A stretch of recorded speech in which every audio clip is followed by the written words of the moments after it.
Sous les applaudissements, Emmanuel Macron et William Ruto clôturent le sommet Afrique-France devant la trentaine de chefs d'État présents. C'est le continent le plus jeune du monde. C'est le continent à la plus forte croissance du monde. Donc c'est un continent qui fait que quiconque l'ignore aujourd'hui se trompe et renonce à son propre avenir. L'Afrique est là, présente.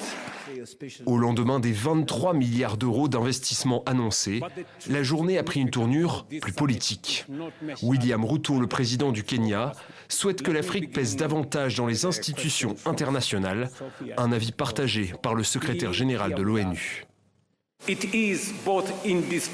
est à la fois inadmissible et inconcevable qu'un continent de près de 1,5 milliard d'habitants continue d'être exclu d'une représentation permanente au Conseil de sécurité de l'ONU. Soyons honnêtes sur ce qui fait obstacle à l'Afrique. Un système mondial conçu sans elle et qui continue en grande partie de fonctionner sans elle, perpétuant des injustices vieilles de plusieurs siècles. Un sommet qui acte un rapprochement avec la France malgré plusieurs absents. Sans surprise, le Mali, le Burkina Faso et le Niger, et certains pays présents, à l'image de Madagascar, conservent des rapports tendus avec Paris. Mais la relation est intacte. En tout cas, moi, je suis satisfait de la relation entre Paris et Madagascar. Il y a eu quelques difficultés ces derniers temps. Oui, c'est normal.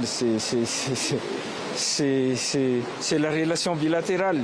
Il y a toujours des difficultés.